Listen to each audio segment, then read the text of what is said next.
Ya estamos en vivo, en YouTube, vamos a empezar. We are going to switch to English. Good evening. It's a great pleasure to be here with you today for the new day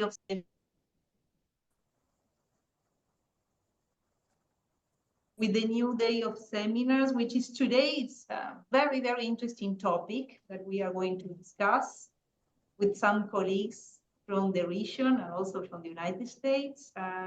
The first topic of the evening is political overview of Latin America election agenda in the region. And we have the great pleasure of counting with some colleagues from the region, Santiago Leiras, who is here. Hi, Santiago, how are you doing? Hi, pleasure to be here. Pleasure to have you, Santiago. Well, Santiago is from Argentina, and I'm going to introduce him, but let's say hi also to Professor Eduardo Gamarra, who is in Miami in the United States. Professor Gamarra, how are you doing? Fine, great to be here. Thank you. It's a pleasure to have you here with us today. And here with me together, we have Sylvia Colombo, journalist Sylvia Colombo. Say hi. Hi everyone. So let's start with the topic, as I mentioned before, just because I know some people are joining us right now. So the topic for this panel, this first panel is political overview of Latin America, election agenda in the region. Okay, and we have the order of presentations. We have first Professor Santiago Leiras, who is going to share his remarks with us. Professor Santiago is now in Buenos Aires. He is an Argentinian politician of political science, a researcher. He's from the University of Buenos Aires. And also she has a diploma in Latin America Studies and a Ph.D. in Latin America Studies from Ortega Gasset Institute in Spain. And he's associate professor also at the University of Buenos Aires and University of Belgrano. It's the same university from which President Milei was graduated from, right, Santiago?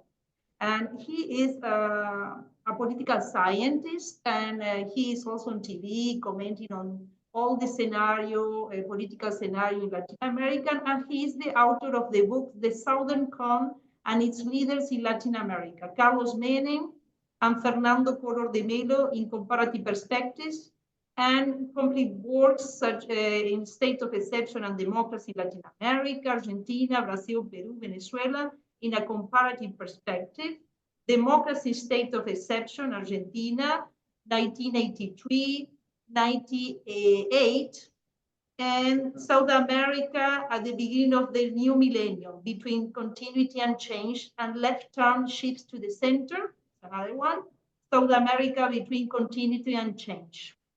And a lot of also publications, articles, and so.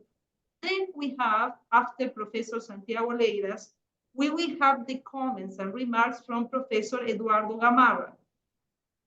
Professor Eduardo Gamarra is a full professor of political science in the Department of Politics and International Relations at Florida International University. He has been at Florida International University since 1986, when he also directed the Latin American and Caribbean Center from 1994 and 2007. In February 2016, he was appointed founding director of the Latino Public Opinion Forum at the Stephen Green School of International and Public Affairs. And Gamarra has a PhD in political science from the University of Pittsburgh and worked under the mentorship of Chase M. Malloy. It was the first book he published in Revolution and Reaction, Bolivia, 1964-1984. And since then, he wrote numbers of books, 12 books, more than 12 books, and a lot of articles, always relating to Latin American Caribbean affairs. So it's a great pleasure to have with us also Professor Eduardo Gamarra. And then we will have the comments of journalist Sylvia Colombo, who is here with me today. Sylvia Colombo is a journalist specialized in Latin America. She's currently columnist of Folha de Sao Paulo, as well as contributor of a Spanish newspaper, ABC, and Revista Piauí. She worked as correspondent of Folia in London, Buenos Aires. She's now in Buenos Aires, but today she's here in Sao Paulo, but she's now the correspondent in Buenos Aires. And she's graduated the University of Sao Paulo in journalism for the Pontifical Catholic University of Sao Paulo, history from the University of Sao Paulo, and journalism from the Pontifical University of Sao Paulo. And over 20 years, she has covered political events across Latin America, mainly Latin America. And she wrote the book One da Cólera, which explored the protests in Latin America in 2019. So we will start. I will pass the word to Professor Santiago Leiras. Santiago Leiras, the floor is yours. Please go ahead. I will share the PPT. Okay. And I will share the PPT that Santiago Leiras sent to me. And I need just to share my PPT. I need to be a co-host. Please, the guys here, can you help me?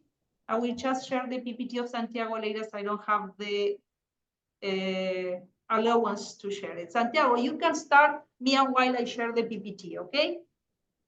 Okay.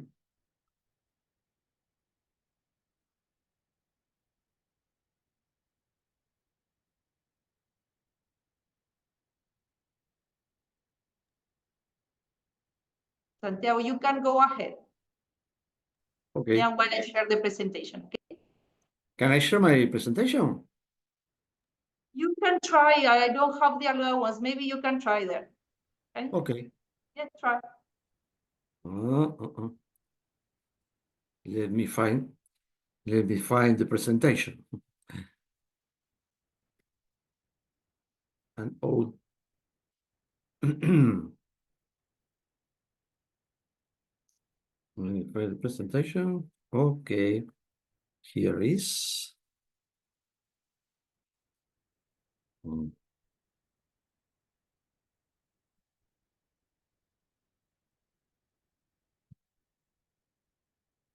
Okay. Okay, you have that. Yes, I was going to, I was starting to share, but you have that. Yeah, you can just put in the presentation mode and then go ahead. Yeah. Okay. Well, thank you, Lourdes. I'd like to thank the FAAP for inviting in another chance, and it's a pleasure for me to share this seminar with Eduardo Gamarra and Sylvia Colombo. Well, I try to highlight in a couple of minutes some electoral trends in Latin America during the last 10, 15 years.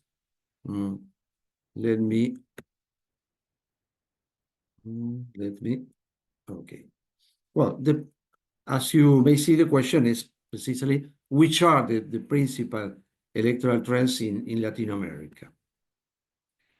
Let me highlight at least four main tendencies. The first one is the incumbent's defeat. What do I mean by an incumbent? An incumbent is a political leader who's in charge of the executive power.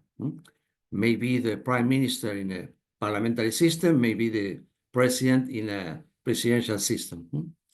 Another trend is the emergence of the new parties. What do I mean by new party? A new party is an organization that has more or less 10 years of existence. Another trend to highlight is polarization, be in ideological terms and or in electoral terms. Polarization as an ideological and electoral phenomenon. And the fourth trend is the surges of a particular kind of political behavior, which I call bad loser political behavior, bad loser syndrome. Okay. Some initial comments. Well, in Latin America, 16 presidential elections were held between 2021 and 2024. In 13 out of 16 presidential elections, new party won. As I told recently, new party. I'm talking about of this organization with has more or less 10 years of existence. Were there any exceptions? Yeah, there were at least 3 exceptions. Brazil in 2024, Paraguay 2023, and Uruguay in 2024. Sorry, Paraguay 2023 and Uruguay 2024. Another fact to highlight is the incumbents face electoral punishment, with 2 exceptions, Mexico and Paraguay. Mexico and Paraguay has, let's say, a common pattern. Which is this common pattern? Well, if an old party, in the cases of Mexico and Paraguay, rules and has the monopolical control of the state. In Mexico, during the 26th was the PRI, now Morena, and in Paraguay is the Red Party, Partido Colorado, the Colorado Party, let's say. The Partido Colorado rules from 1948 to present. There was an exception with the short period of Fernando Lugo between 28 and 2012. Finally, Fernando Lugo was found by an impeachment. Well, in the next table, you can see all the data. As I have said, well, you may see all the new parties that emerged in Latin America. For instance, in Peru, Free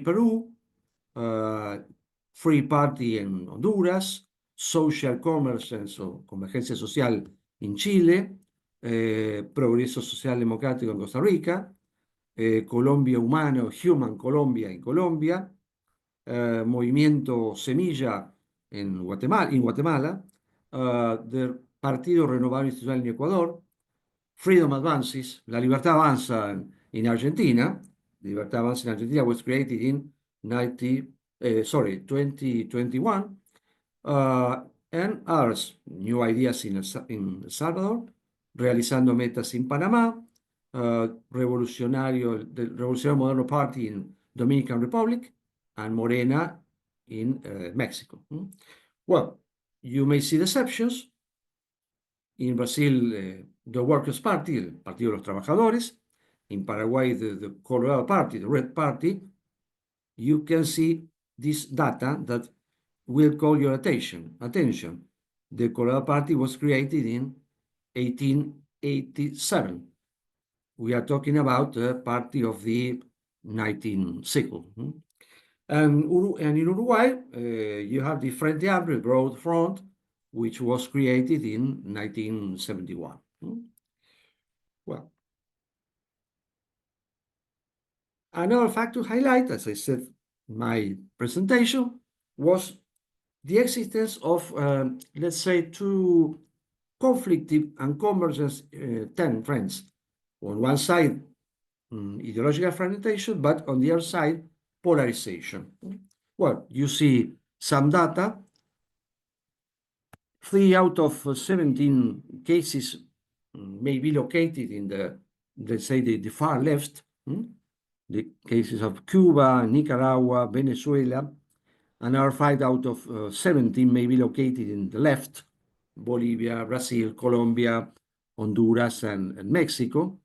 Another 2 of these 17 may be located in the center left, Chile, Uruguay. 3 out of 17 countries may be located in the right, Costa Rica, Panama, and Peru. Paraguay is the only one which may be located in the center right. And finally, you've got 3 out of 17 countries that may be located in the far right, Argentina, Ecuador, El Salvador as examples. Argentina with Javier Milei, whom I'll talk in the next panel.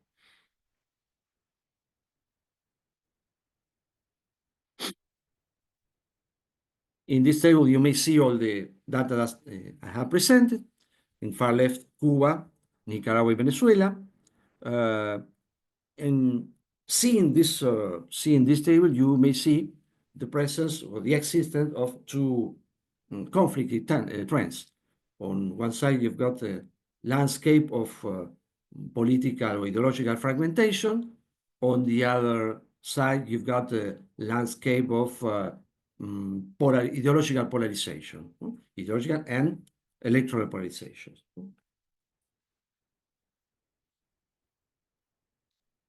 And I'm going to let's say my conceptual talk, which is the bad loser syndrome. But before conceptualizing the bad loser syndrome, let me remember the political scientist Adam Przeworski. Professor Przeworski reminds us that a fundamental component of democracy is given by the epic of the losers. This implies acceptance for normative or strategic reasons of unfavorable election outcomes. However, in recent years, there has been an increasing level of ignorance of election results that have led to the erosion of this fundamental democratic agreement. We will define this sort of political behavior as the bad loser syndrome. So how could we characterize this syndrome? First, the person versus the incumbent or not incumbent who is suffering this syndrome don't accept the election result. In the second place, the incumbent or not the incumbent tends to manipulate the institutions as an expression of ignorance of the unfavorable electoral results. And third, the bad losers fail to comply with the resulting rights and protocols. Well, I show you all the different examples. Andrés López Obrador in Mexico, Hugo Chávez Frías, Enrique Capriles Radonsky, and Nicolás Maduro in Venezuela, Cristina Fernández de Kirchner in Argentina, Evo Morales in Bolivia, Donald Trump in the United States. Well, I added the case of Donald Trump in this research. Keiko Fujimori in Peru and Jair Bolsonaro, as you know, in Brazil, have incurred during the last year and all or at least some of this practice described. In the next slide, let me show you some data, some results. I like to say that all this data takes part of a broader explanation, a broader research we have published the last year. But let me show you some results. Well, if you can see on the horizontal level, you have all the cases, AMLO, Hugo Chavez, and so on. And in the horizontal dimension, all the variables, dependent and independent variables, no? Bad loser, bad good loser, adjust, not adjust result, election result, ideological or not ideological polarization, and the official opposing leadership role. That is incumbent, non-incumbent. In this table, I added two additional criteria: the type of election, maybe executive recall, legislative referendum, whatever, and the ideology of the political leaders, of the bad losers. Well, which are the principal results, or which are the main results? Well, first of all, the relation between a narrow margin results and the bad loser electoral behavior is strong. If election is defined with a narrow margin, the loser will adopt bad loser political behavior. Even stronger is the relationship between an atmosphere of ideological polarization and the political behavior of the bad loser. If there is a climate of ideological and electoral polarization, the loser will adopt bad loser political behavior. Regarding us these additional criteria, the position of leader in charge of the executive or opposition, that is the role of incumbent or non-incumbent, seems to be irrelevant to explain the political behavior of the bad loser. And finally, another fact to highlight is that neither ideological orientation nor the type of electoral competition don't seem to be relevant factors to explain the bad losers' political behavior. Well, in conclusion, this combination, the mix of incumbents defeat, emergence of new parties, electoral and ideological polarization, and bad loser political behavior, may us conclude that elections don't seem to be already the only game in town. Well, from my part, that's all. Thank you very much, and I will be delighted to hear the presentations of my colleague Eduardo and Sylvia. Thank you very much. Thank you, Santiago. Thank you very much. It was, I think, a very complete presentation, and it shows very well the overview of the elections in Latin America and the situation we are facing with the bad losers which is not just in the region of Latin America. So I'm not going to extend myself. I'm very punctually. We are going to pass the word to Professor Eduardo Gamarra. Professor Eduardo, the floor is yours. Please, if you want to share your presentation, you can do it. If you want me to do it, I can do it also. I think I have it here. So let me see if I can share it. Just 1 second, please.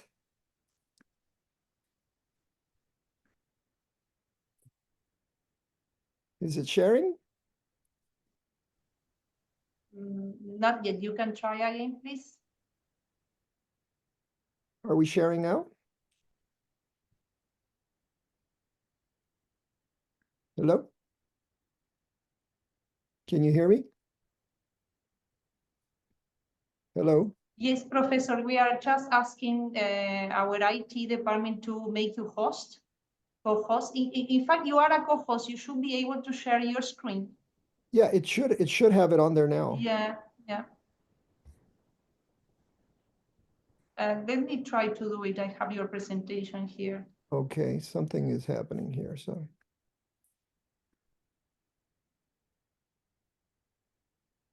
I think you can see me now, right? Yes, perfectly. We can see. Okay, great. Go All ahead. right. Well, I too want to thank the organizers for inviting me to this very interesting forum, and I'm delighted to be able to share the stage with Santiago Leira, whose works I'm familiar with and enjoyed very much the presentation because he gives us a lot of food for thought. And I want to obviously also look forward to Sylvia Colombo's comments. So I want to do something a little perhaps more challenging and controversial than I should. But given the fact that we are in a moment of I don't know what to call it, whether it's transition, whether it's revolutionary, or what have you, I thought I would situate the conversation around elections, pragmatism, and geopolitics. And so to begin with, I guess what I'd like to sort of say is that this year in particular, with elections in Honduras, elections on April 13th, the runoff in Ecuador, elections, of course, in Bolivia on August the 17th, elections in Honduras in late November, and elections in Chile. In addition to that, midterm elections in Argentina. 2025 could represent a serious critical juncture in terms of governance, right? And there are, of course, key tests that the region is facing. We're facing as a whole, how to deal with the economic crisis, how to deal with the enormous challenges that organized crime is posing across the region, how to continue dealing with the problems of inequality, of course, and the return of poverty in countries that had once reached mid-level development stage, right? But above all, right, one of the things that we've all been looking at specifically in public opinion polls is the collapsing trust in democracy. And this isn't so much that people don't believe in democracy anymore, but that people do not basically trust that leaders can perform.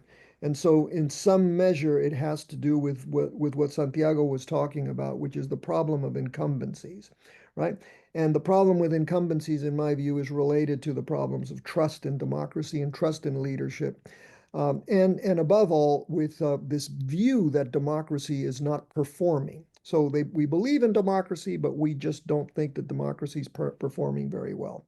And then, of course, the geopolitical shifts that we've been witnessing. And so my argument this afternoon is that this new reality demands pragmatism, both in terms of domestic governance and in terms of international relations.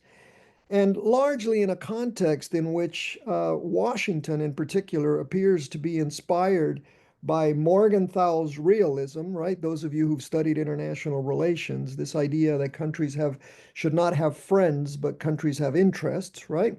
And a Machiavellian kind of pragmatism, right? Whereby it's not, we should no longer be worried about the kinds of moral dimensions of foreign policy or even of domestic governance, but more by this kind of pragmatism that appears to be taking root all over the world. And so my question is, should Latin American leaders in 2025 prioritize national interests above ideology, above really everything else? And so let me spend just 2 seconds or so on this idea of Trump's transactional legacy, if you will, right? And we sort of saw this in his first period, right? But largely, I would say that in the 2 months he's been in office, he's already reshaped U.S.-Latin American relations with his transactional America First policy, right? Which is a very personalistic bilateral relationship focused on direct U.S. interests and largely around 3 things: immigration, tariffs, and narcotics. And it's an enormous shift away from what we had seen just a few months ago under Biden, multilateral frameworks, bilateral, et cetera, to now this, multilateral frameworks focusing on the OAS, focusing on the UN, focusing on, on kinds of collective responses. And now we're in this phase of very, very personal deals, right?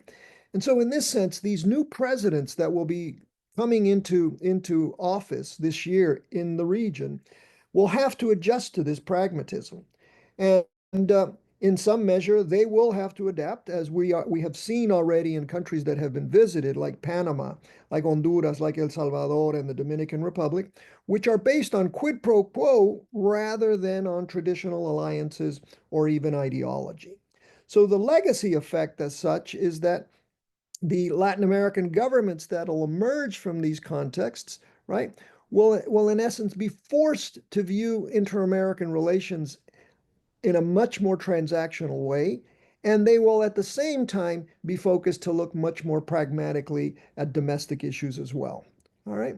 So if we look at this, then going forward in my reasoning, right, voters across these countries are really demanding some tangible results on these 4 issues: economic stability, or growth, if you will, security against crime, reduced inequality, and of course, to a certain extent, strengthening democratic governance, or at least making incumbents stay in office a little bit longer, right?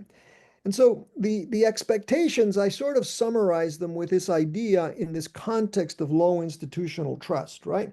We've had enough talk, it's time to perform, right? Now, having said that, then, what are those economic realities and the pragmatic adjustments that people seem to be facing, right? You all are in the region, and in the case of Santiago, of course, he's living it, and so is Sylvia, right? Mm-hmm. Argentina's therapy under Milei, which of course is in some measure this pragmatic adjustment, right? But in the case of Bolivia right now, we're also looking at a moment of urgent reforms, especially in terms of reducing subsidies, dealing with currency problems, and so on. And this belief that somehow, right, there needs to be this enormous pragmatism on the economic front. We're looking at similar trends in Ecuador and Honduras, this balancing fiscal discipline and growth, although Ecuador might give a very interesting surprise if you look at the surveys and see how Luisa González is performing much better than the incumbent. So if Santiago is correct, that incumbency, that very short incumbency in Ecuador, may give way to this kind of memory, nostalgia for another era. And then in Chile, where you have, again, this market-driven optimism to a certain extent that's pushing toward the right, right? The polls tell us that the right will be back in office in later this year. Now, the problem, in my view, is that these Latin American leaders that are coming in are going to have to choose effective reforms over ideological comfort, so to speak. And the realist approach, right, to a certain extent, is this idea to engage the IMF, to engage investors, and to engage traditional economic partners in a rather pragmatic way. But the key test in all of these is how can you avoid social unrest while implementing unpopular but necessary reforms, right? I think you're seeing this very dramatically in Argentina, where President Milei, to a certain extent, has managed to keep his head above water. He's still at around that 50% mark, but it's increasingly difficult. And that's why that election in October is so key for Milei to continue with these pragmatic, for lack of a better term, adjustments. Now, the other issue, of course, is security and pragmatic realism. And this is really a problem, not so much perhaps in some countries as it is in others, but certainly in countries like Ecuador, with the huge issues of security that it has and the trend towards mano dura, right? Honduras on the left, following El Salvador's hardline methods, right? The popularity of Bukele across the board, even in places like Argentina. And the Chilean case, responding pragmatically to what they consider to be immigration-linked crime. The problem, of course, as all of you know in this context, is that leaders have to balance pragmatically these short-term security gains with long-term democratic stability. And here is a real problem that we have found in survey after survey, that people are willing, in the context of insecurity, are willing to surrender basic civil rights in exchange for security. Perhaps the most extreme case is El Salvador, but we're now even seeing it in the United States, right? Where people are essentially witnessing the erosion of civil rights with the promise of some kind of pragmatism. In my view, the real risk, of course, is that this leads to democratic erosion, and pragmatism of this sort inevitably tilts toward authoritarianism. Inequality, I'll rush through this very quickly because we know that in a usual context, we often talk about governments on the left favoring redistribution and social spending, and centrist governments emphasizing growth and the like. All right, let us say that this is the pragmatic dichotomy, right? In my view, the pragmatic approach is a mix of targeted social programs and inclusive inclusive economic growth, right? And in this sense, I think there have been models in the past that today are still relevant.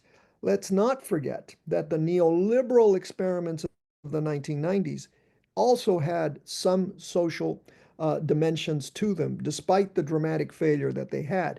So today, this very dramatic push to libertarianism and the like, right, without some balance on the social side, could inevitably erode democratic stability. And so, in the sense, what I'm saying is that the realist consideration is to reduce inequality to secure social peace and democratic legitimacy. And finally, it's this question of trust and democratic pragmatism. In my view, right, the real problem right now is that we have a fundamental crisis in institutional legitimacy, right? And in this sense, as Santiago pointed out with this idea of the bad loser, right? It really is kind of this I'll call it, for lack of a better term, this Trump era pragmatism that has encouraged suspicion of traditional institutions across the region, right? We are suspect of especially electoral institutions and how electoral institutions are run. We're suspect of the judiciary. One of the key problems across the region is this enormous lack of legitimacy that judiciaries have across the region, in some countries worse than others. And so in the sense that these new leaders are going to have to deal with this issue of institutional trust, by at least dealing with these three kinds of issues: the transparency of anti-corruption efforts, right? And by that I mean, let's go away from using corruption politically, right? The other thing is inclusive governance and political compromise, right? We've moved away from the idea of political compromise in the context, as again Santiago mentioned, in the context of extreme polarization, right? How are we going to be able to go back to some notion that democracy is about compromise, that democracy is about political governance between people with different visions of politics and society, right? But at the same time, leaders are going to have to deal with tangible results: security, jobs, justice, and the like. And so the real realist necessity, if you will, is that institutions will have to deliver, right, practically, to regain any sense of trust.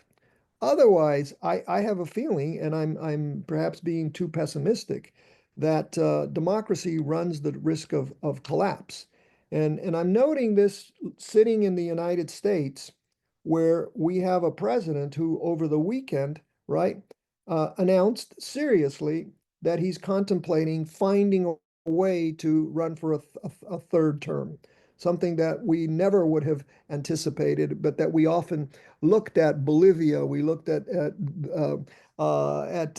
Venezuela, and we looked at other third world countries, right? Well, this is exactly what I'm talking about now, right? That we have moments in which even advanced industrial democracies, right, are facing serious democratic erosion.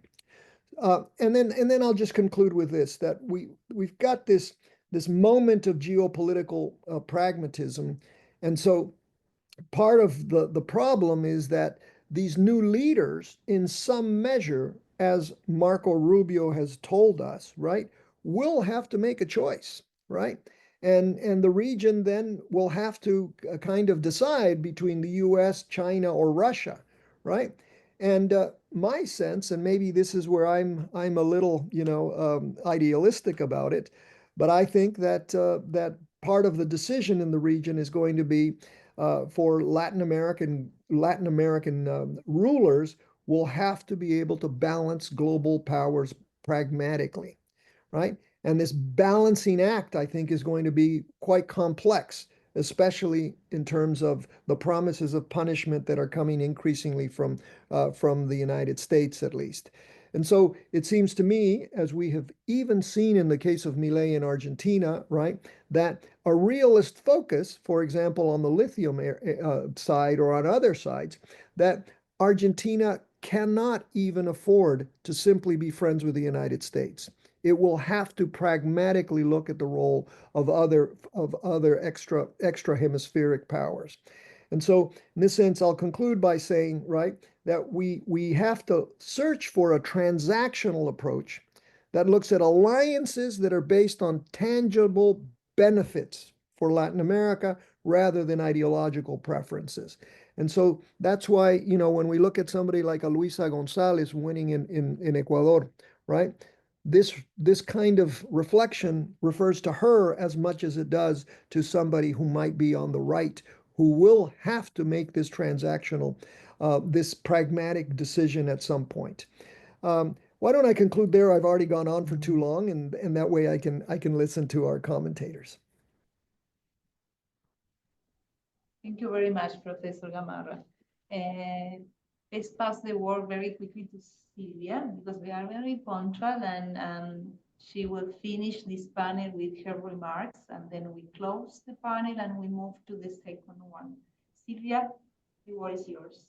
Thank you very much, Lourdes. Thank you very much, FAAP, Santiago, and Eduardo for this opportunity to shed a little bit about the election trends in Latin America. I chose to talk about three elections which I consider are the most important ones that will take place in 2025. Yeah? Chile and Bolivia, that will elect new presidents, and the midterm elections in Argentina that are raising a lot of concern and a lot of expectations in Argentina and the rest of the region. Beyond the ballots themselves, these elections offers a lens into deeper political potentials and transformations playing out across the region, as Eduardo and Santiago pointed so well. So I'll start with Chile very briefly. The elections will take place in November, in 16th of November. And President Gabriel Boric came to power with the energy of the 2019 protests behind him. He was young, progressive, and a promising change in the Chilean politics. But nearly 4 years later, his popularity has dropped sharply. His reform agenda faced repeated obstacles, and his coalition has become increasingly fragmented. Still, Boric government secured a major political victory in the beginning of this year by approving a pension reform, finally replacing the private system inherited from the Pinochet era. It was a landmark, no doubt, but for many Chileans, it came too late.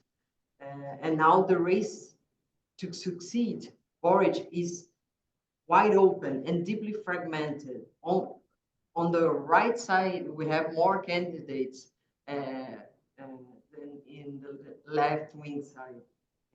On the right-wing side, we have Evelyn Matei, who leads in the polls, José Antonio Cast from the far-right Republican Party, who almost won the last elections, and Johannes Kaiser, that would be the outsider, would be the Milei in the Chilean panorama, libertarian that is rising fast, tapping into social unrest.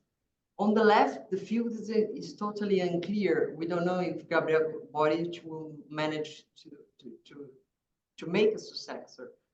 Maybe Carolina Toral, which was part of his government, but not part of his party, could be the strongest candidate. And well, Bachelet was considering it, but she already said that she will not be in this dispute. So Chile's next election will test more than leadership. It will test whether the country can reconcile its progressive aspirations with rising calls for security and order, as Professor Gamarra was telling us, and whether it can contain the ascension of the far-right sentiment, feeling.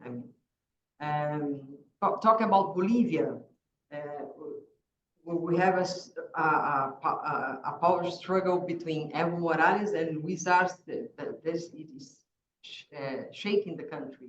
Yeah, this conflict is not between left and right, but a deep internal fight within the ruling party, the MAS, which is not nowadays the main political force in Bolivia.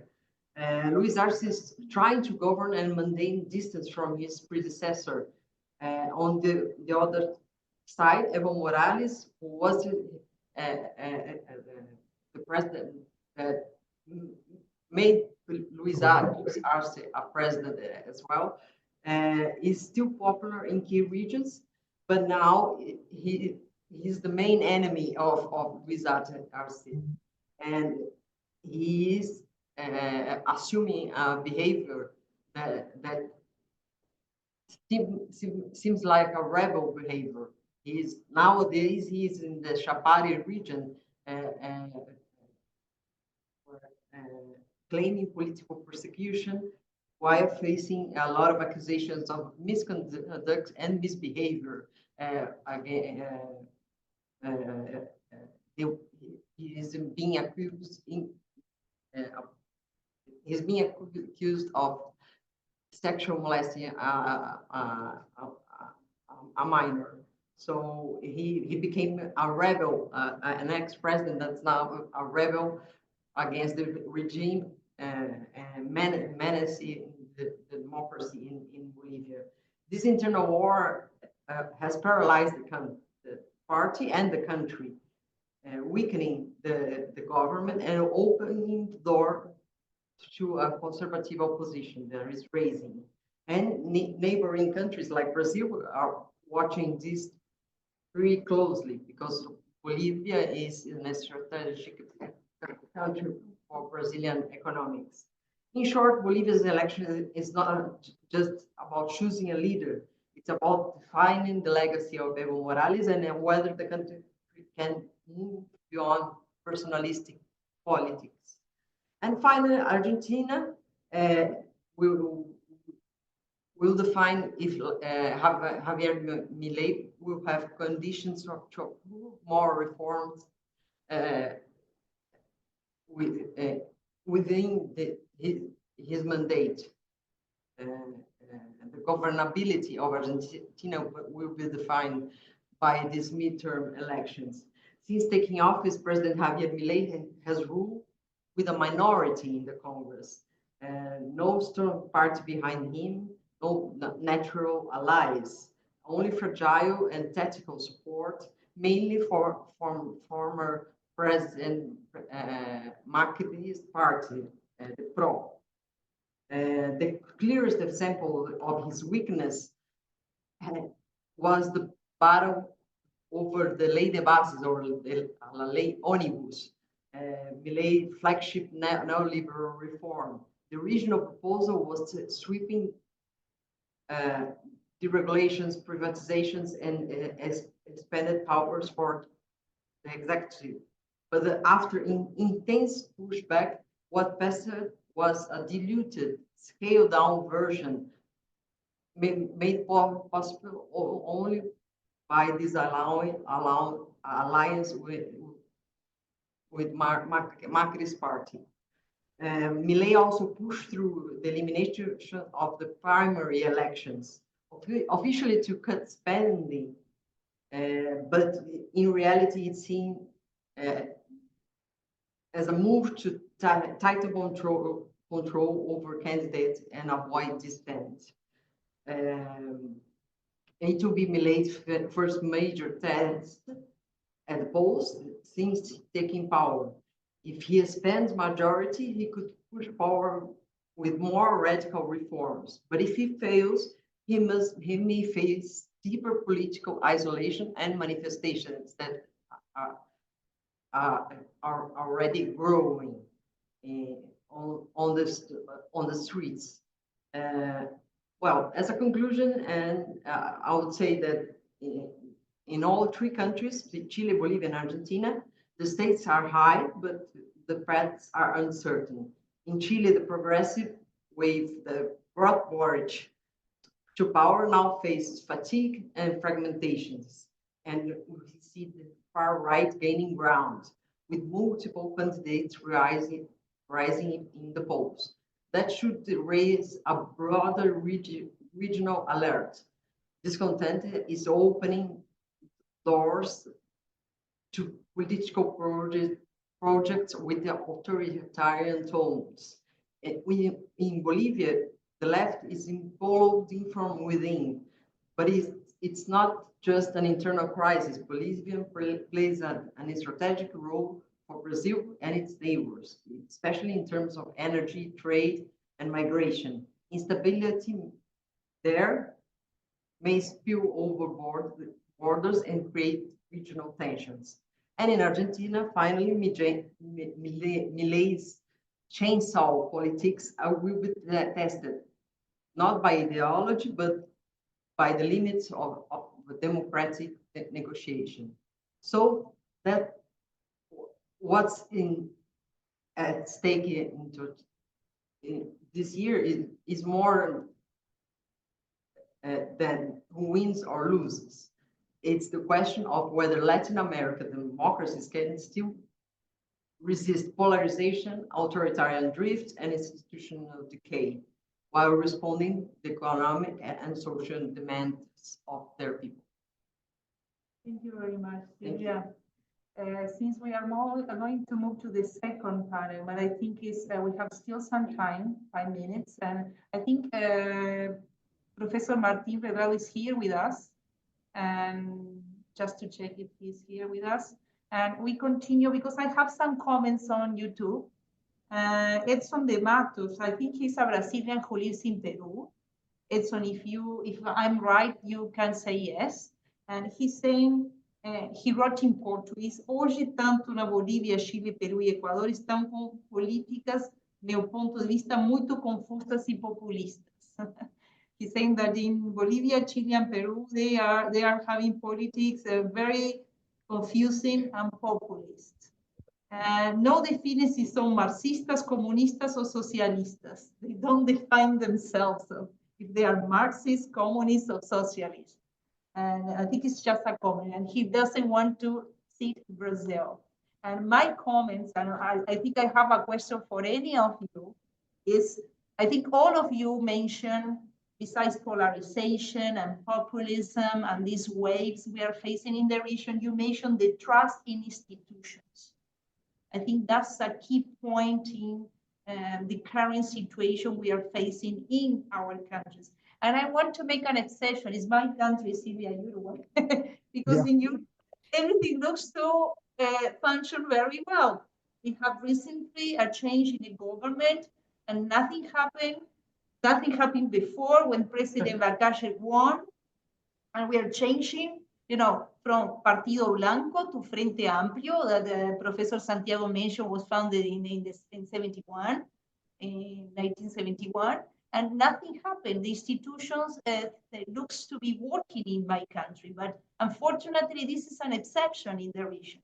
So how to recover trust in the institutions and in the electoral processes? Because that's the point, right? Yes, go ahead, Professor Gamarra. En español, la elección hace la regla, ¿no? Pero, let me just make one comment about Sylvia's presentation, which I think was really good in terms of the comparative frame. Okay, it's interesting. I'm a Bolivian, and so listening to you as a Brazilian analyzing the Bolivian case is really interesting because I think your notion of energy, trade, and migration as issues that outside of Bolivia, people are looking at Bolivia for, right? I don't think that fully has reached the Bolivian discussion, right? Bolivia has no more energy. It is importing all of its energy, all right? And there has been no investment in energy, so that's dead, right? Bolivians don't really see themselves as a country of immigrants, right? Even though if you're in Brazil or if you're in Argentina, where, your immigrants are very big from, and then the final thing on trade, I think one of the things that's really key in looking at the role of oppositions across the hemisphere, right? I think it's really interesting. Despite the division in the MAS, the opposition is still unable to come together around a single candidate, right? Even though they're promising to have a referendum of sorts through a survey, right? But this has been a key in Latin America. We don't study oppositions as much as we should, right? And it seems to me that largely to defeat types of governments like the MAS in Bolivia or Maduro or whomever, the opposition still hasn't found a key, right? And we always still point to the Chilean example of 89, right? Under the what was it, the Concertación and so on. But this is, I think, a very significant moment for oppositions and to understand how oppositions can come in some sort of way to come together and present a pragmatic alternative, as I've been trying to argue. Okay. Santiago, do you want to add something?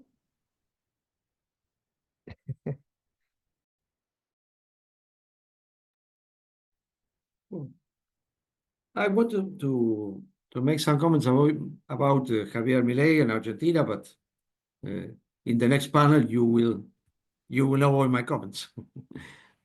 Yes, sure. But I like to highlight one fact is Eduardo has highlighted the role of the opposition. Well, in the next panel, I talk about the role of the opposition and the fragmentation of opposition, that there is a problem not only in Argentina, but in other countries of Latin America.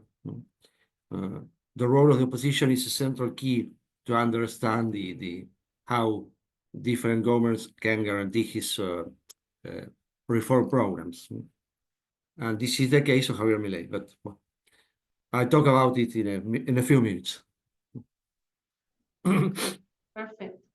So because there's time to move to the next panel, I'm going to thank you all for this panel. It's wonderful. I think we didn't have time to go deep, but your remarks were wonderful. And I think they give a very good idea of what's going on in the region. Even for those who don't know, because we have international students online who are coming from different countries, and I think it's very important for them to understand the situation and the picture of the Latin American region in terms of politics, elections, and these issues we are facing together as a country. Professor Eduardo Gamarra, thank you very much for being here with us. It is a great, great pleasure. Bye-bye, Professor. Bye-bye. We keep with the Santiago and Sylvia, and we are going to invite to join us Professor Martín Redrado, who is going to participate in the next panel.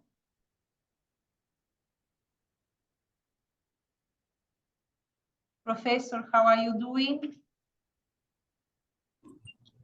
Very well, it's a pleasure to join you. Thank you very much.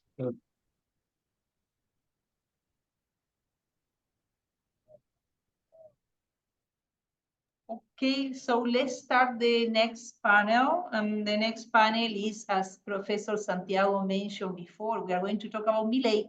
The Milei era in Argentina, government analysis by specialists. And I think that's a wonderful opportunity to find out your impressions and your remarks about the presidency of Javier Milei. And who I mentioned before, he's graduated from the same university you teach for, Professor Santiago. And in this session, and I'm going to invite again Professor Martín Redrado to join us in a minute in video and audio. In this session, we have the same panelists as before. We have Professor Santiago Leiras, a political scientist. I'm not going to introduce you again, maybe, because maybe we don't have all the same people participating. Very quickly, okay? Very quickly. Santiago Leiras, as I mentioned before in the first panel, he is a political scientist, graduated at the Universidad de Belgranos, in Universidad de Buenos Aires in Argentina. He has advanced studies and a Ph.D. in Ortega y Gasset Institute in Spain, Madrid, Spain, and he is associate professor of the Universidad de Buenos Aires and Universidad de Belgrano. He's the author of the book and also the editor of several books. One of the books is The Southern Con and Its Leaders in Latin America, Carlos Menem and Fernando Cordenero in Comparative Perspective, and also compiling books like State of Exception and Democracy in Latin America, Argentina, Brazil, Peru, and Venezuela in Comparative Perspective, Democracy and State of Exception, Argentina, 1985, 2008, South America at the beginning of the new millennium, between continuity and change, and left turn of switch to the center, South America between continuity and change. And he has a lot of publications and articles. And then we are going to come with the presence of Professor Martín Redrado. He's the director of Fundación Capital, visiting professor in the Department of Economics, Florida International University, Senior Leadership Fellow, Adam Smith Center for Economic Freedom, Director of the Master in Central Bank and Asian Business School, Secretary for Strategic Affairs of the Government of the City of Buenos Aires until December 2023, Senior Economic Advisor at the World Bank, Washington, D.C., 2015-2016, member of Dispute Settlement Board of the World Trade Organization, 2012-2013, President of the Central Bank of the Republic of Argentina, September 2004 to January 2010, and Professor on International Economics and at the Pontifical Catholic University of Argentina. There's a long presentation of Professor Martín Redrado. We sum up saying that he founded Fundación Capital in 1994, an institution dedicated to economic research and public policy design, where he served as a chief economist until 2001, and he's graduated at Harvard University with a master's degree in administration. He's the author of several books, including the most recent, which is Argentina Primero, Grupo Planeta, Las Cuentas Pendientes, las cuentas pendientes sin reservas, cómo sobrevivir a la globalización, exportar para crecer. Argentina First, the pending debts, without any reservation, how to serve the globalization, how to survive to globalization, and export as for growth, right? Something like that. I translate it very quickly for you who cannot understand. So we have, it's a great pleasure to have Professor Santiago Leiras, Professor Martín Redrado, who is now, he lives in the States right now, but he's now in Buenos Aires, he told me. And let's pass very quickly, and you, Sylvia, let's pass very quickly the word to Santiago. Santiago, you want to share your PPT or you want me to do it? I can try to do it. I have it open. I have it open. Let's see if we have the PPT. Yes, can you see it? Yes? Perfect. Let's check online if they can see the PPT. So, okay, so maybe we can start. Santiago, the floor is yours. Thank you, Lourdes. Well, again, it's a pleasure for me to be in this panel. It's a pleasure for me to share this conference with Sylvia Colombo and Martín Redrado. Well, what I try to answer is precisely this question. In the case of Javier Milei, are we in presence of political leaders or are we in presence of a prophet? Next, please. Well, but before trying to answer this question, I try to wonder about this previous question. In the first place, how can we explain the emergence of the Milei phenomenon? Or how can we explain the emergence of Javier Milei? I like to highlight at least three main factors that can explain this emergence of this phenomenon. In the first place, the failure of the democracy or its political elites. Let me make a difference. It's important to make a difference between the democracy as a political regime and its political elites. But in fact, the failure is the failure of its political elites to guarantee essential public goods, maybe education, food, throughout 42 years, from 1983 to present. Another fact to highlight is the influence of the pandemic and its consequence. On one hand, on the individual freedom in terms of the individual confidence, but on the other hand, there was the pandemic provoked a gap between the people and the political class because of different manifestations of the privilege of the political class that play open episodes of violations of these restrictions. I like to say about the Olivos Gay, for example, during the Alberto Fernández rule, Alberto Fernández presidency. My dear Fabiola, mi querida Fabiola, and, well, all you know this episode. And in a global context, it's important to see the influence of international climate more favorable to the emergence of anti-political expressions of the radical character with discourse of based on open rejection of the political class, la casta, such as those that took place in the United States with Donald Trump. Well, in fact, the United States take place in the second round.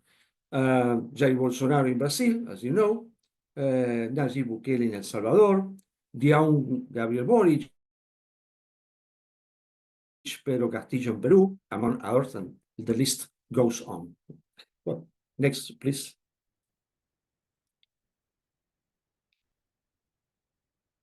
Going to the Milei presidency, I tried to answer this question. What was the starting point of the Milei's experience? Milei is a head of state which had and has no experience in public administration. He only has a background as a deputy. He was elected as a deputy in 2021, the same year that he created the organization called La Libertad Avanza, Freedom Advances, but he has no previous experience in public management. At least, in fact, he has no experience in private management, in fact. He was a professional economist, a counselor, but he has no experience in management, public and private. Milei as a president is a president who has won the presidential election in the second round. You remember that he defeated Sergio Massa in the second round, but he had no governors from his party. He had no mayors, and he has a very small block of 37 deputies and 7 senators. In sum, Javier Milei lacks of institutional resources. At the same time, the president lacks street supports. There is a fight regarding who controls the street, the government and the social movements. In fact, the street is under the control of the too many different social movements. And the only one support that Javier Milei has is from the markets on one side, but on the public opinion.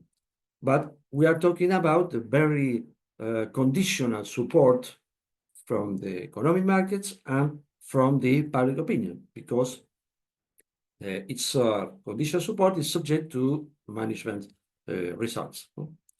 Well, the great challenge would be how to ensure governance and at the same time support for its ambitious reform program. Next, please. Well, in spite of this context, Javier Milei at this moment has guaranteed governance. Well, it's a good opportunity to wonder which factors made it finally made it possible, in spite of this context, to guarantee governance for Javier Milei. I like to highlight at least 4 factors. The first one is a severe adjustment program that nonetheless has gained the support of a significant part of the Argentinian society. Well, the second reason explains the first one, in fact.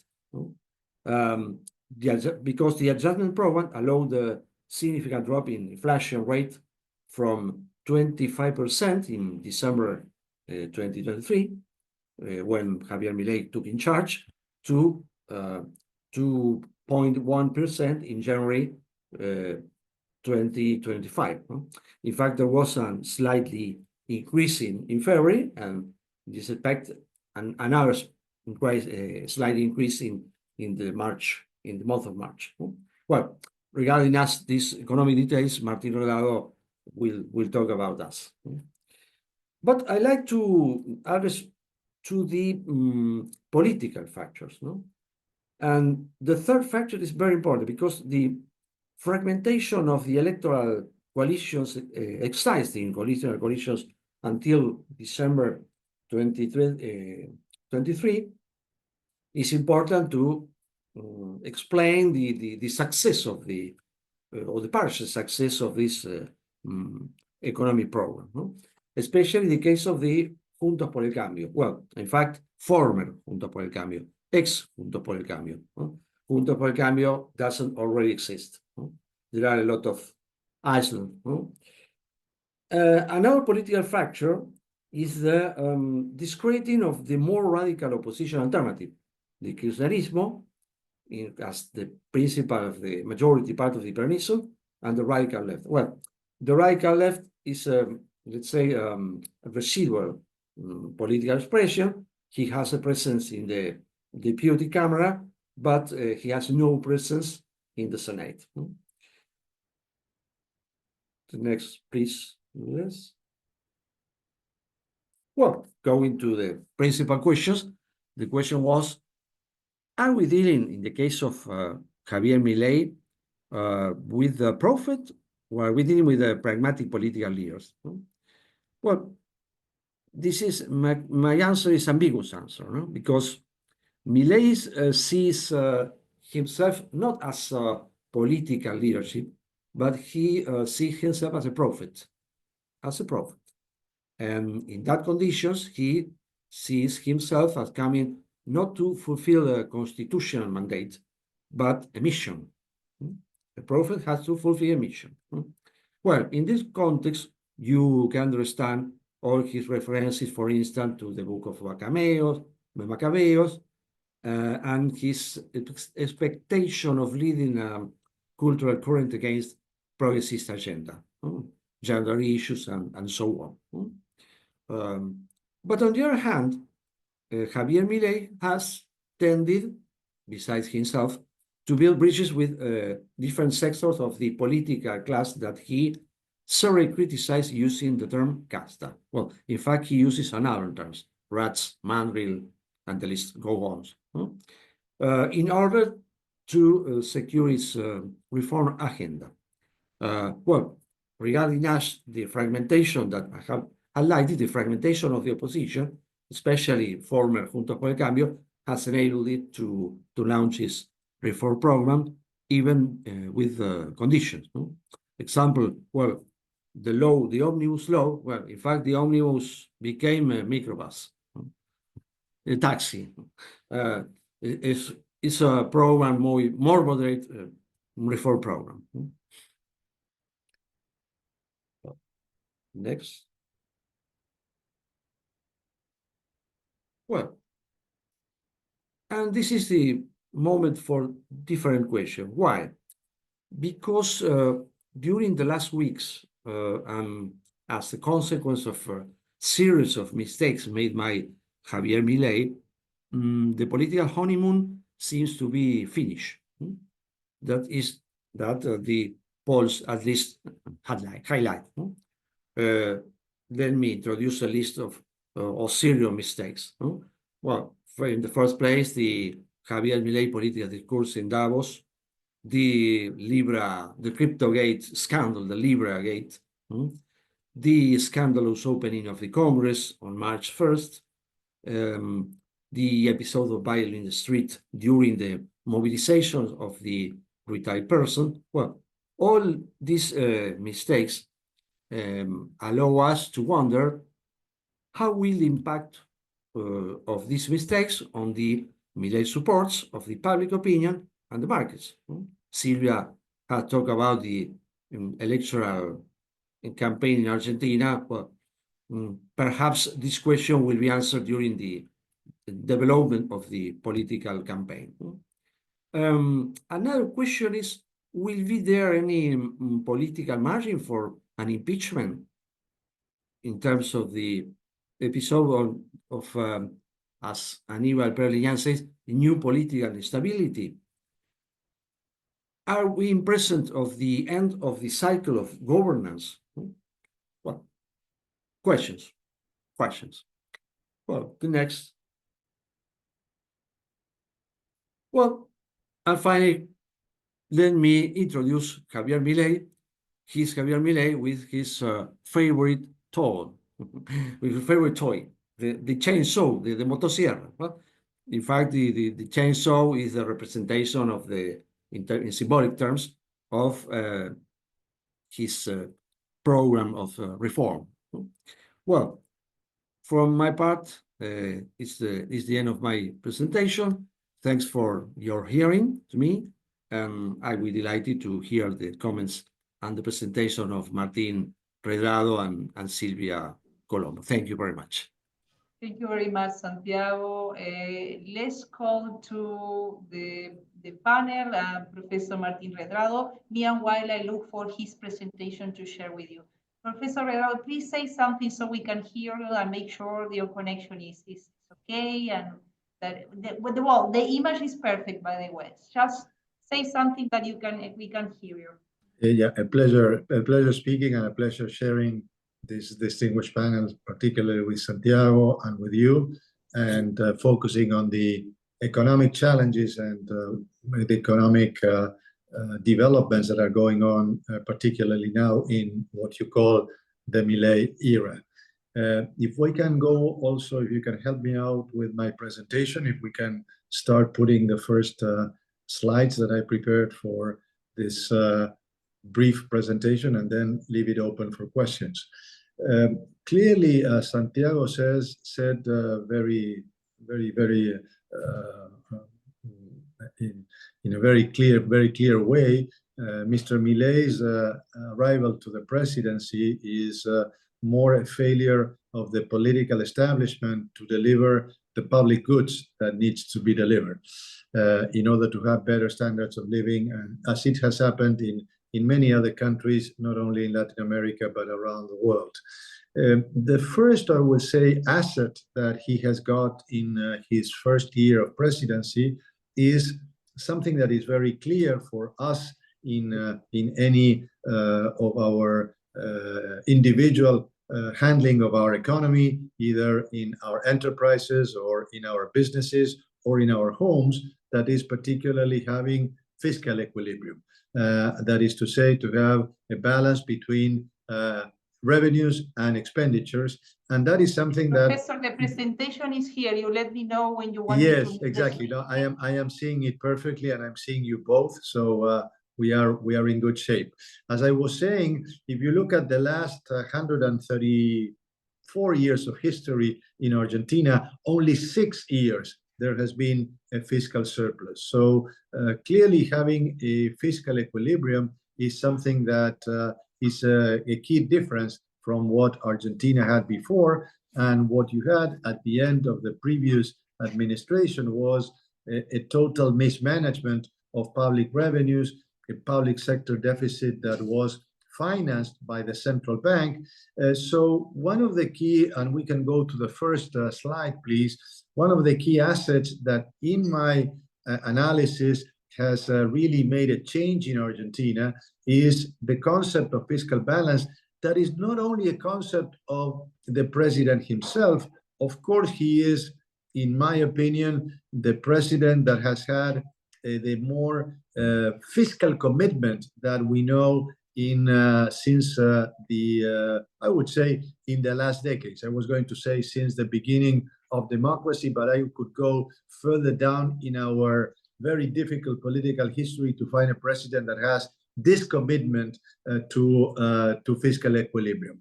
And what you see here is the history in terms of months. You can see how from negative, if you look at the first graph on our left, you see all the negative in terms of the fiscal deficits that we had in terms of Argentina, as the arrow is pointing out very well, and the turnaround that has happened in all of the Milei period. There's only, when you have some negative month in the month of December where bonuses are paid to the public sector, but overall, the fiscal surplus that Argentina has had, was achieved of almost 1.2% of GDP, coming from a minus 5.2. So this has been unheard of in Argentinian history, and you see that it has done with some very severe cuts. One of them that you could say, I could join you in saying that was very unfair, the one that we've seen for the retired and the pension people. But what you can see is that this year, the expenditure that has come down, you see the graph on the right, which shows the expenditure done as a percentage of GDP on the retired population, has gone down from 2023 to 2024 from 6.7 to 6.2, but now it's going back to 6.7. So as very big asset, the equilibrium, but the challenges ahead are very important in order to maintain this equilibrium. But I would say that the main asset is that this has been really very much taken as a value by the majority of the population in Argentina. As we see in this dichotomy that Santiago presented, what I will add is, no matter who comes after, if Milei does well, he himself, or if somebody else comes after 2027, I doubted that the majority of the population will say okay to a guy that promises to spend more, to increase salaries graciously, to use the central bank for printing money. That, in my view, is over, given the failure that the political class has had. So I would say this is an asset not only on the government, I would put as a challenging hypothesis that it has been taken by the majority of Argentinians.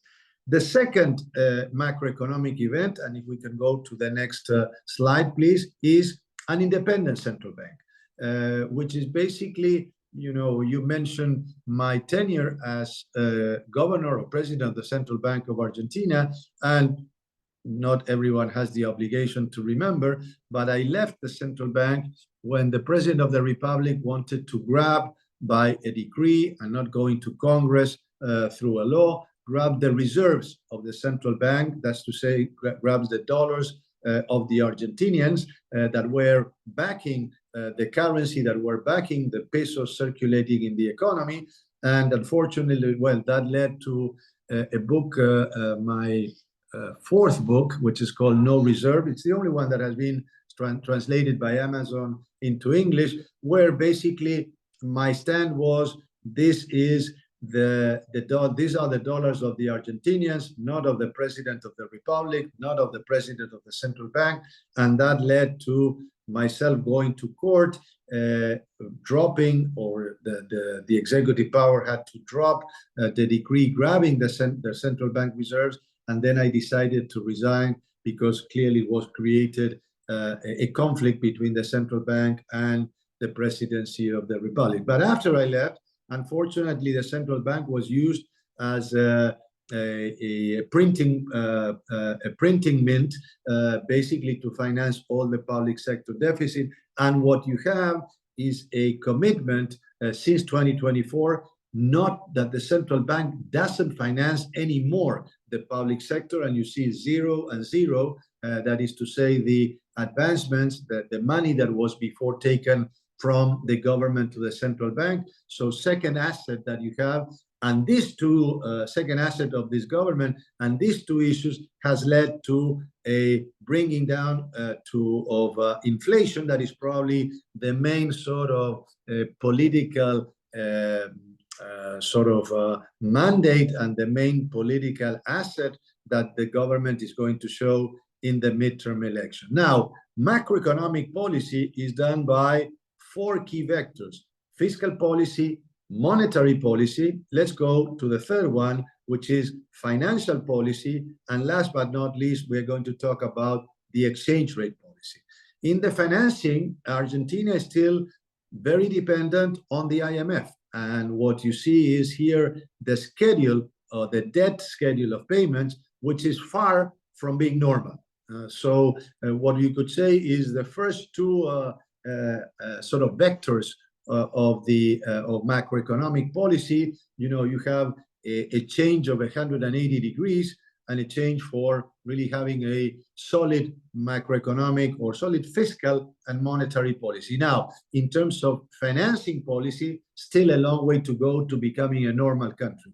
What is a normal country? A country that has access to international capital markets, that has a fiscal surplus in order to pay down the interest of its debt, and renewing the maturity of its debt in the voluntary capital markets. That is not the case yet for Argentina. And as you may know, the case of the day is at this point the negotiation with the IMF for a new extended fund facility program, a program that will last for the next 10 years, and the conditions that are going to emerge in the next probably month of April. We are going to have a new program, but that is the only source of foreign financing that Argentina has. And that clearly, when you go to the IMF, is because you are, I wouldn't say in intensive care, but close to intensive care. Or we went to intensive care, and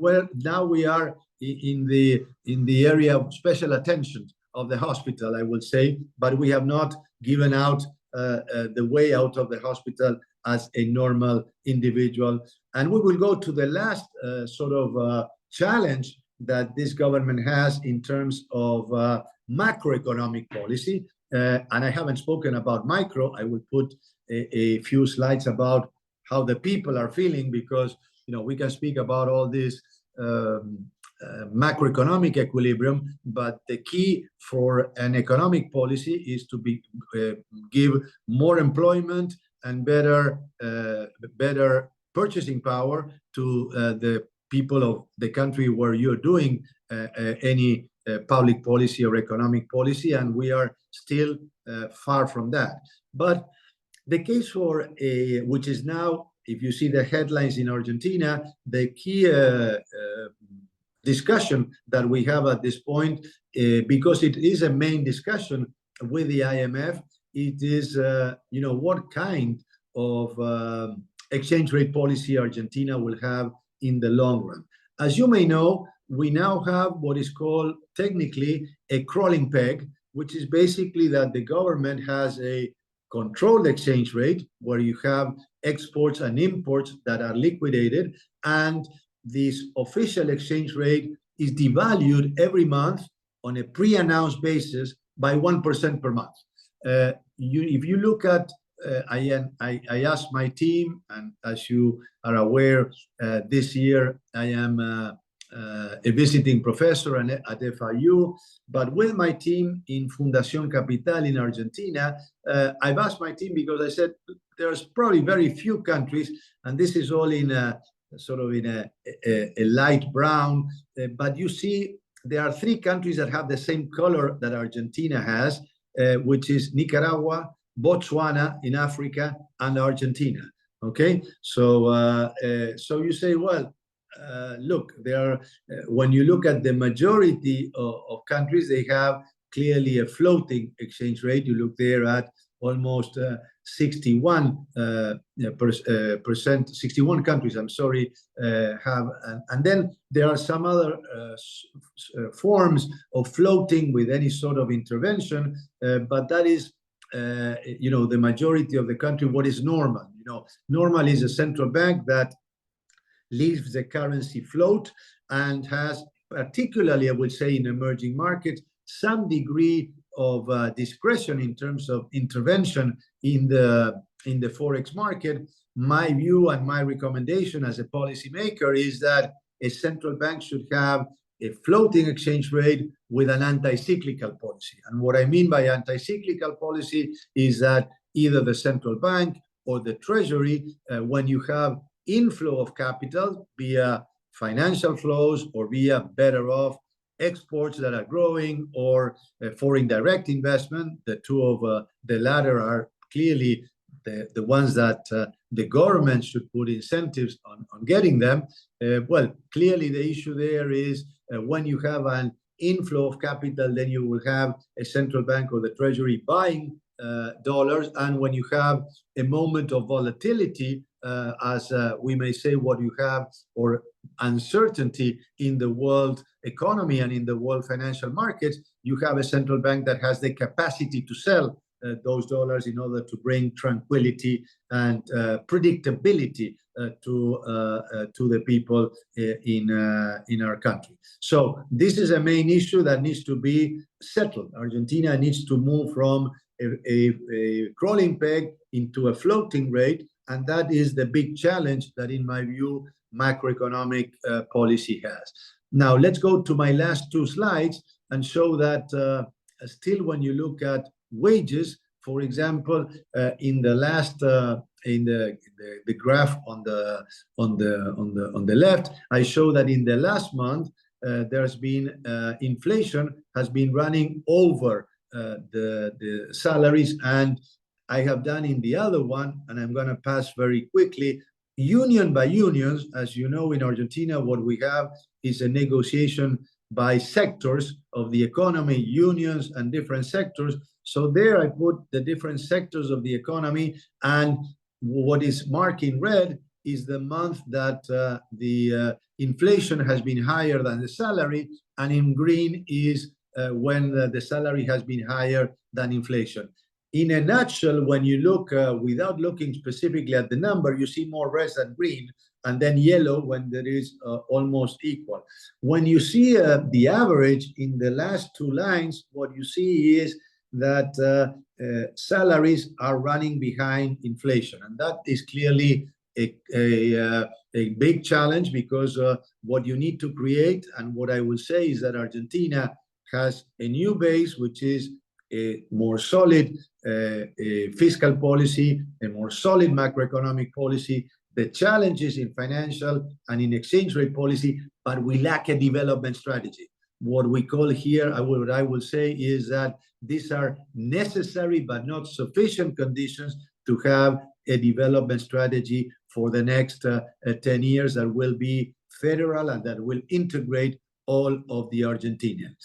My last slide will show you what are the prospects for Argentina moving forward, which is basically there are some external factors that need to be taken into consideration. The elections this year, which so far look favorable for the official party, the party of Mr. Milei, mainly because of what Santiago has said very well, the fragmentation.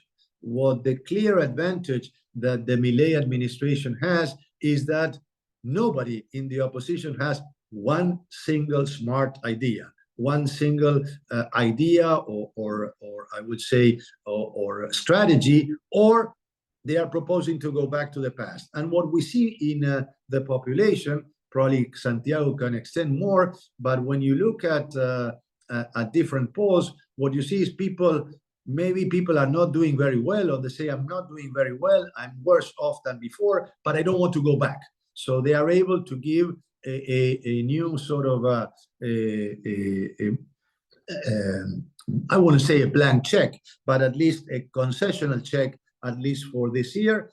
The international context, we don't have time for that, but I think that in particular, what is going on with the United States gives not only a challenge, but also an opportunity to the rest of Latin America to become inserted in the supply chains that the United States is developing within the context and the continent, and not only in the US. And also, when you say, well, Argentina, may it derail again as it did in the past? Well, you will have the IMF for the next 10 years. So every 3 months, you will have an external auditor that will come to Argentina and say, yes, you are achieving the goals or the targets that we have agreed in the program. And so that is also a factor to take into consideration.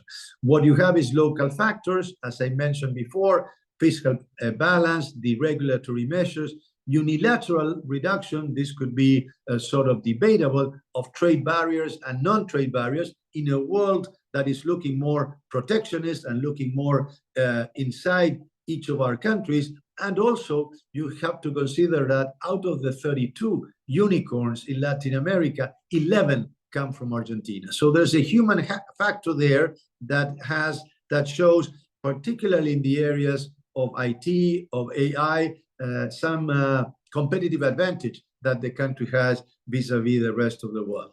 Last but not least, no matter what happens in Argentina, no matter who becomes president in the next year, if you're looking from outside, I will tell you, the sectors that are going to do well, no matter what happens with politics, is energy. In particular, Argentina is having a major turnaround with what is going on in a the second largest reservoir of shale gas and the fourth largest reservoir of shale oil in the world, which is called Vaca Muerta. It's not a good name in English, dead cow, but really the cow is very much alive because it's producing a lot of revenues for Argentina. This year we will have a trade surplus in energy of about $9 billion, which has been unheard of. Argentina has been a net importer of energy. Biotech, IT and software development, agribusiness, logistics, and mining are the sectors that, in my view, when you look at Argentina, are the ones where you could have a competitive advantage and that could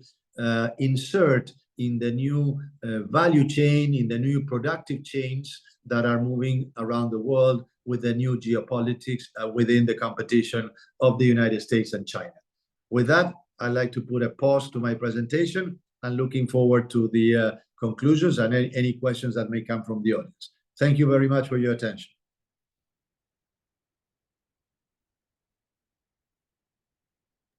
Thank you very much, Professor Medrado. It's very, very, I think it's very important what he has shared with us. And I will pass the word to you, Sylvia, so we can finish with our presentation for today with your final thoughts and summing up. Okay, let's go ahead. Yeah, I'll try to be brief because maybe I'll repeat some remarks of Professor Santiago and Professor Martin as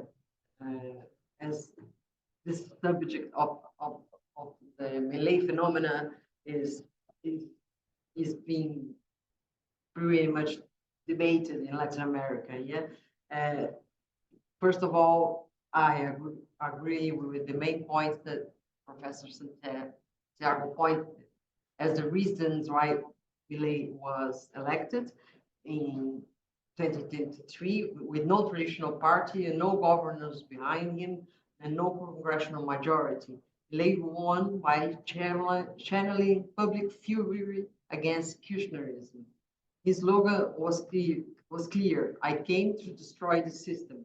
For many Argentines, that felt less like a threat and more like hope. And with over 50% of the population in poverty and mainstream parties discredited, he cast himself as the only one brave enough to do what was necessary. Even as he launched the harsh austerity, slashing subsidized, deregulation the economy, and devaluing the currency, he retained support, at least at the beginning. Why? Because he built a powerful narrative. Sacrifice is noble, and Milei alone has the guts to deliver it. He framed enemies, unions, journalists, artists, and what he called La Casta, the caste, and he spoke directly to the public through social media, bypassing traditional institutions. But Milei doesn't just govern through policy, he governs also through spectacle. He thrives on conflict with Congress governors, even with foreign leaders, by Twitter, not by the traditional means of traditional diplomacy or institutions. He doesn't negotiate, he provokes, he sets fire, then he stalls proudly in the flames. On the economic front, his plan was clear: chainsaw the state. His late omnibus aimed to radically deregulate Argentina, but was ultimately gutted in Congress. He only managed partial approval and only with support from Mauricio Macri's party. The social cost of his agenda was not immediate, but we're witnessing now the growing of widespread discontents with protests on the streets. And now that they erupted, we're seeing a policy of mano dura of Patricia Bullrich his security minister, a former leftist turned into a right-wing politician with presidential ambitions as well. She introduced a repressive anti-protest or anti-piquete protocol during the first major march. One photojournalist badly hurt, and now we are seeing more protests being taking the streets. So the Milei's confrontational strategy is now backfiring. Congress resists him. Governors are pushing back, and the CGT is calling strikes. His government faces new scandals from this controversial new IMF negotiations to a crypto-linked or corruption case, and the streets are once again full. So what now? After everything is cut down, what's left? Because Milei, while brands himself as something radically new, we've seen the script before. In the 1990s, Carlos Menem also promised market salvation and delivered inequality and finally collapsed. More recently, Mauricio Macri took the same path, including a new IMF loan, which ended in failure. Now Milei is repeating the same move. He may be louder and more theatrical, but the structural fragility is unchanged, and the risks are mounting. Javier Milei is not just an Argentine story. He's a regional warning, a symptom of political despair, and on the fall of the false promise that destruction is itself a solution. But no country can be governed by rage alone. It takes responsibility, stability, and empathy, and we didn't see it till now. And perhaps what we are witnessing now is the dawn of something new, but the loud return of something dangerous, familiar to Argentines and Latin Americans.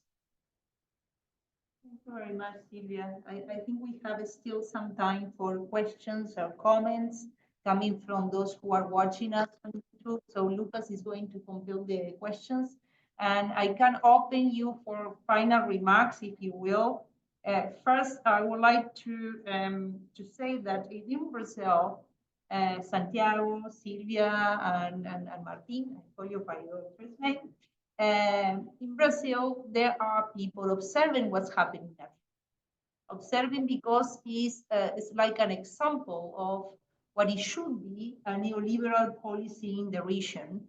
And there's a growing movement in the country of anarcho-capitalist movement.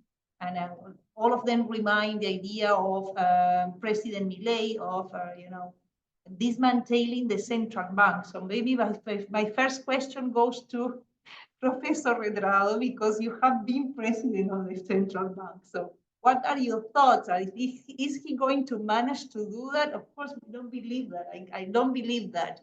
But it was one of his promises during the campaign, dismantling the central bank, not having the central bank, having the economy free, blaming the central bank of the inflation processes in Argentina for a long time. And the second one, also for you, Professor, is I found out, I don't know if you knew this, because I wanted to researching about Javier Milei's government. I found a university in Guatemala, Universidad Francisco Marroquín. They have an observatory This is a reform watch on Milei, and you were talking about the reforms. Is Milei going to be able to set up all the reforms he promised before arriving to the presidency or not? So the second question goes to all of you, and the first question to Professor Martín Redal, because you have been the president of the central bank. Please go ahead.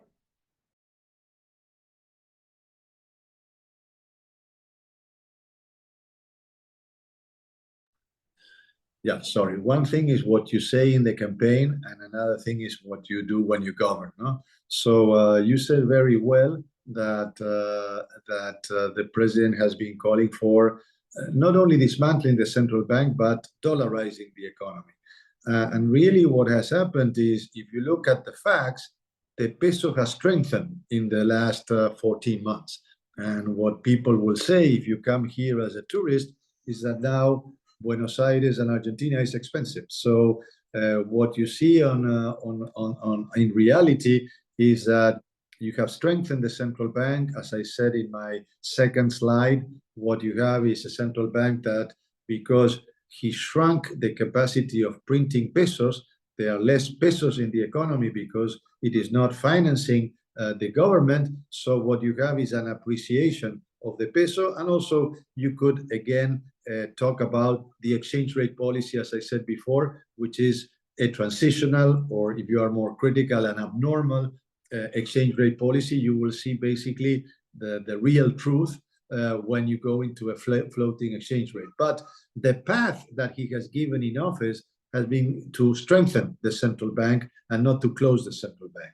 And I haven't heard in the last month him coming back to the idea in the many press reviews or conferences or speeches that he has given, that he's coming back with that idea. So it seems that we're going to have a good, I divide the world between good central banks and bad central banks. Okay, good central banks are the ones that have in emerging markets, because it's different being a banker in the Federal Reserve or in the European Central Bank or in the Bank of Japan or even in the People Bank of China, than being a central banker in Brazil, in Colombia, in Mexico, in Argentina, or in Chile even, no? Where we are more tied to the price of commodities, we are more tied to international events, and that's why I claim that anti-cyclical policies should be the norm, or should be sort of the driving force in emerging markets.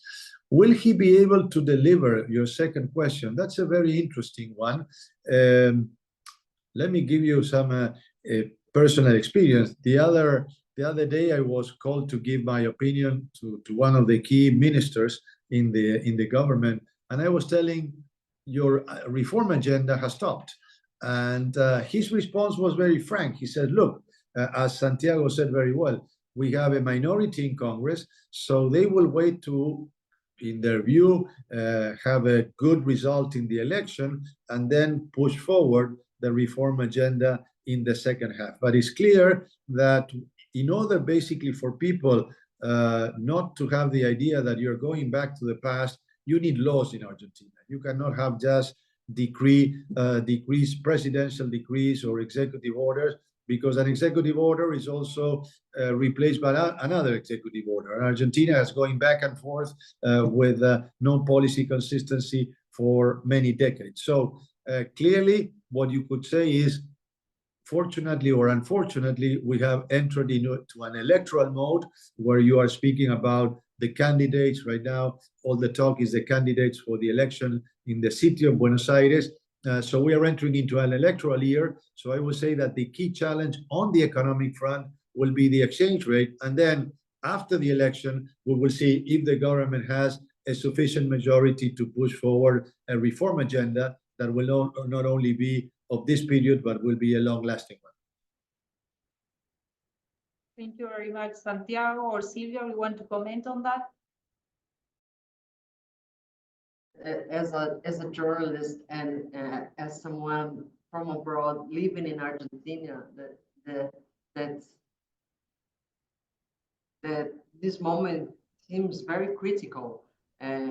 I've seen a lot of discontent. I've been covering these recent marches and protests, and today the index announced that poverty has fallen in Argentina, but this is not what we see, and these numbers are being contested, inclusive, because we see a lot of people looking for food in the garbage in rich neighborhoods. We see people repeating that they cannot reach the end of the month. If with the numbers showing inflation going down, so it's very strange of the situation, and this feeling of something that seems to be repeating what happened in the Menem era and in the Macri era. And so what I see is different. What I feel is different from what the numbers are showing. And I'm listening a lot of people with discontent. So let's see what happens. I am pessimistic, but I don't know about you both. Santiago? No, I have only one short comment. In fact, more than a comment, it's a question. Another question. Are we in presence of a new area? Well, perhaps the electoral scale will confirm or not this question. Maybe answer this question. Regarding this electoral scale, I've gotten information Martin has highlighted. On May, there will be the legislative election in the Buenos Aires Federal District. This is a particular election because it is a nationalized election. So the consequence and the influence of these outcomes will be at the national dimension, or will have a national impact. Well, this is the first stage of the confirming or not that we are in presence of a new area, or it is another transition in Argentina to an Argentine new order. Thank you. Professor Eduardo, anything else you would like to add?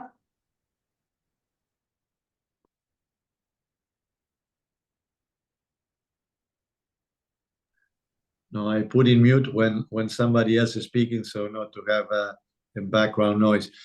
I think we have covered all. Thank you very much for giving me the opportunity. I hope that all the people in the audience have given a fair view of what's going on and what are the challenges of Argentina ahead. And I think it's been a pleasure to share with you, particularly with Santiago, and this good combination of the politics and economics.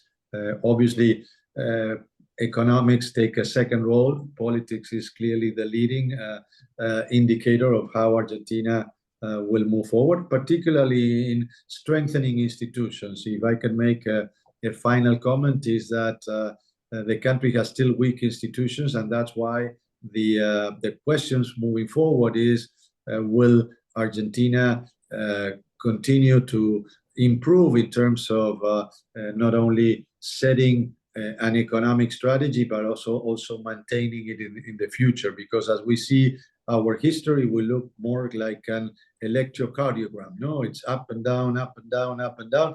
And as a result of that, if you look at, fortunately, at our GDP per capita, that is to say, the per capita income, we are at the same level at the end of this year that we were in 2006. So there is a problem of stagflation, of stagnation with high inflation that Argentina has, that hopefully will start to resolve by having a fiscal equilibrium, by having monetary discipline. But as I said before, those are necessary but not sufficient conditions for eliminating poverty, for having better prospects for our youngsters, for having better employment.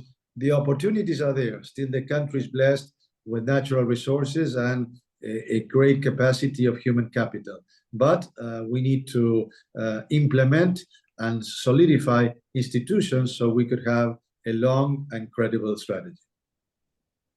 Fantastic. If we can finish this panel for today, maybe it's adding what we also have discussed during the first panel, which is restoring trust in the institutions, in democratic institutions and electoral processes in the region.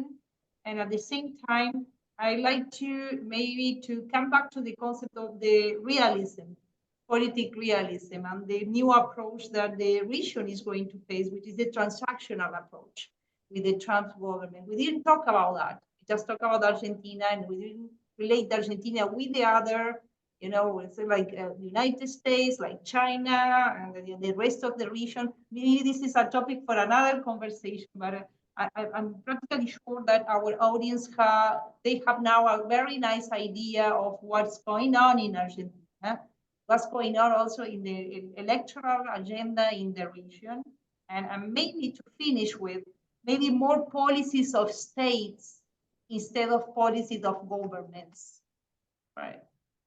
Maybe this is something that we need to work on, because the Plan Real in Brazil is a good example, some of the few examples of policy of state in Brazil that is working, Thank you very much, all of you. It has been a great, great pleasure to have you here with us today. And we keep in touch, and we would like to have another session like this in the future. Bye-bye, and thank you very much. Take care. Take care. Thank you. Bye. Thank you all Thank you. who are online as well on YouTube. Bye. Bye. Thank you. Goodbye.